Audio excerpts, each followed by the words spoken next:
on the stage as she present her topic Saushilya Bharat Nirman Ela Sadhyam. Let us encourage and inspire her with a spectacular round of applause.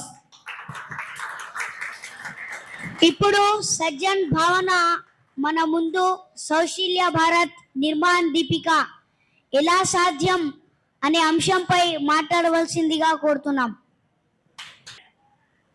Good morning everyone. I am Bhavanasri from Eluru. Today I would like to speak about Saushilya Bharat Nirman. అయితే first పేరెంట్స్కి పిల్లల కోసం ఎంతో కష్టపడి ఎంతో sacrifice చేసి వారికి మంచి జీవితం ఇద్దాం అనుకుంటారు. అయితే చదువు పరంగా చూసుకుంటే వారికి ఫీజెస్ కట్టి ఎంతో డబ్బులు ఇచ్చి అది ఎంతో శ్రమపడి చేస్తారు కదా. అయితే ఇది మొత్తం ఎందుకు చేస్తారు?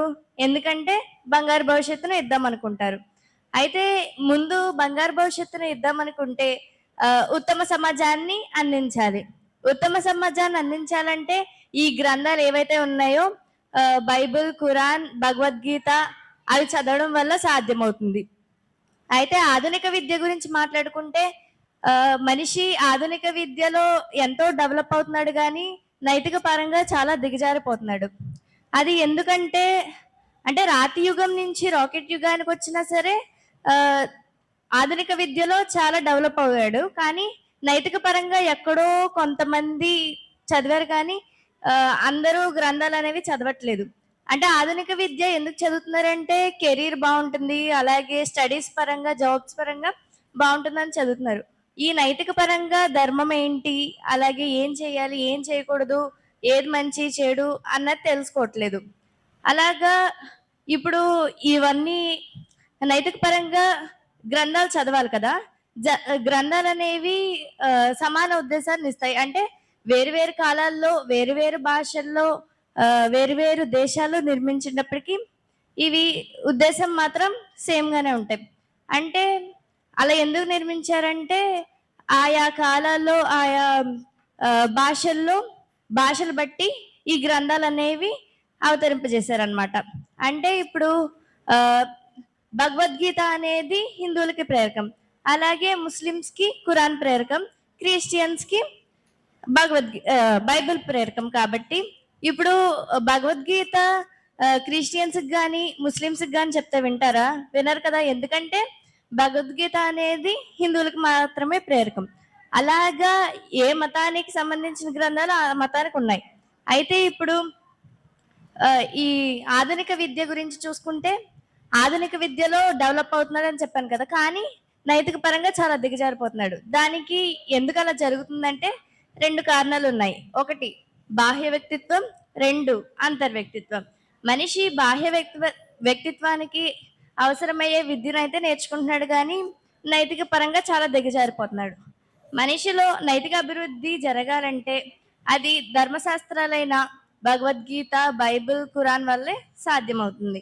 మనిషి బయట కనిపించే ప్రవర్తన, మాట, రూపం, నడవడిక కలిపి ఏర్పడే వ్యక్తిత్వాన్ని బాహ్య వ్యక్తిత్వం అంటారు.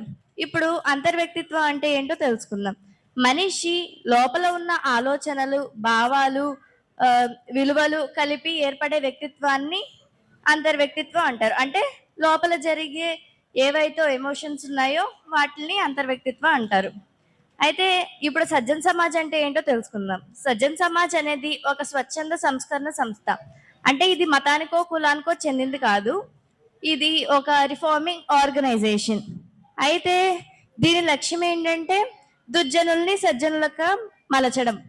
అయితే మిస్కండిషన్లో ఉన్న వాళ్ళని డీకండిషన్ చేయాలి, డీకండిషన్లో ఉన్న వాళ్ళని రీకండిషన్లో మార్చాలి. అంటే ఏంటో తెలుసుకుందాం. మిస్కండిషన్ అంటే దుర్జనులు, అంటే ఎవరైతే బ్యాడ్ కండిషన్స్తో బ్యాడ్ క్వాలిటీస్తో ఉన్న వాళ్ళు మిస్కండిషన్. అయితే ఇప్పుడు డీకండిషన్ అంటే ఎవరైతే దుర్జనులుగా ఉన్నారో వాళ్ళలో ఉన్న చెడ్డని, అంటే ఇలా చేయకూడదు అని చెప్పేదాన్ని డీకండిషన్ అంటారు. రీకండిషన్ అంటే ఇప్పుడు వాళ్ళలో ఉన్న చెడిపోయింది, ఇప్పుడు మంచిని వాళ్ళలో నింపాలన్నమాట. ఇది మంచిది, ఇలాగే చేయాలి అని చెప్పడం, దాన్ని రీకండిషన్ అంటారు. అయితే ఇలా చేయడం వ్యక్తి సంస్కరణ వల్ల మాత్రమే సాధ్యమవుతుంది. ఇప్పుడు ప్లాటో ఒక సందేశాన్ని ఇచ్చారు. Plato's views on education. The aim of education, according to Plato, is the welfare of both the individuals and the society. విద్య వాస్తవ లక్ష్యాన్ని గురించి తెలియజేస్తూ మహాత్మా గాంధీ గారు ఒక మాట అన్నారు. ఏంటంటే, education which does not mould character is absolutely worthless. అయితే సకల ధర్మశాస్త్రాల ప్రకారం మానవాళి అంతిమ జీవన లక్ష్యం ఒకటే, ఏంటి? ముక్తిని సాధించడం. అయితే దాని సాధన కర్మకాండలు కాదు, మానవత్వం ఒకటే. ఈ విషయమే ధర్మశాస్త్రాలైన భగవద్గీత, బైబిల్, ఖురాన్ బోధిస్తున్నాయి. ఏ ధర్మశాస్త్రమైనా మౌలికంగా 3 విభాగాలుగా ఉంటుంది. వాటిలో ఒకటి దృక్పథాలు, అంటే విశ్వాసాలు. రెండవది నైతిక ప్రవర్తన నియమాలు, అంటే విధి నిషేధాలు, పరస్పర హక్కులు, బాధ్యతలు. మూడోది ప్రార్థన, ఉపవాసాలు, అంటే కర్మకాండలు. ఇప్పుడు గ్రంథాలు ఏం సందేశాన్ని బోధిస్తున్నాయో తెలుసుకుందాం. గీతా శాస్త్రం 6వ అధ్యాయం 32వ శ్లోకం. ఒక వ్యక్తి శ్రేష్ఠుడైన యోగి కావాలంటే ఘోరమైన తపస్సులో లేక కఠోరమైన యజ్ఞయాగాదులో చేయమని చెప్పకు. కేవలం కులమతాలకు అతీతంగా సర్వమానవుల సుఖదుఖాలలో పాలు పంచుకుంటే సరిపోతుంది. ఇప్పుడు బైబిల్ శాస్త్రం సామెతలు 25వ అధ్యాయం 21వ వచనం.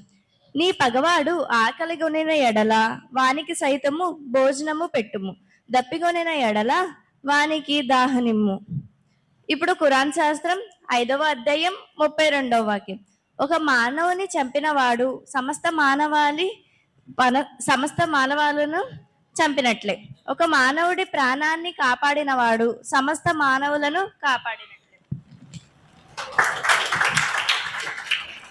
ఇప్పుడు తత్వశాస్త్రం అన్ని శాస్త్రాలకు తల్లి వంటిదని అందరికీ తెలిసిందే కదా.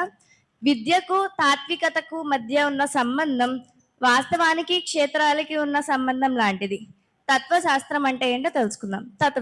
తత్వశాస్త్రం మనిషి ఎవరు, అతడు తన జీవితం ఎలా గడపాలి అన్న ప్రశ్నలకు సమాధానం చెబుతుంది. దీనినే పరావిద్య అంటారు. ఇప్పుడు భౌతిక శాస్త్రం అంటే ఏంటో తెలుసుకుందాం. భౌతిక శక్తుల వాస్తవికత ఏమిటి, ఇంకా వాటిలో ఏ విధమైన లబ్ధిని పొందవచ్చు అన్న ప్రశ్నలకు సమాధానం ఇస్తుంది. దీనినే అపరావిద్య అని అంటారు. తాత్విక దృక్పథాలు అనేక ఉన్నాయి. అయితే వాటిని మౌలికంగా 2 తరగతుల్లో వర్గీకరించవచ్చు. వాటిలో మొదటి రకం జీవితం పట్ల బాధ్యతాయుత భావన కలిగించేవి. రెండవ రకం జీవితం పట్ల బాధ్యతారహిత భావన కలిగించేవి. ఇప్పుడు దీని సారాంశం ఏంటంటే, నాటి అనాగరిక కాలం మొదలుకొని నేటి నవనాగరిక కాలం వరకు తను సమర్థత ప్రదర్శించడానికి ఎవరు ఎంత శక్తిని దారబోస్తున్నారో దానికి తగిన స్థానం ఇచ్చే విధానమే అవలంబించటం జరుగుతూ వస్తుంది కదా. అచ్చం అదే విధానాన్ని చూపిస్తున్న మన ధర్మశాస్త్రాల దృక్పథాలు అసత్యాలు ఎలా కాగలవు? Thank you.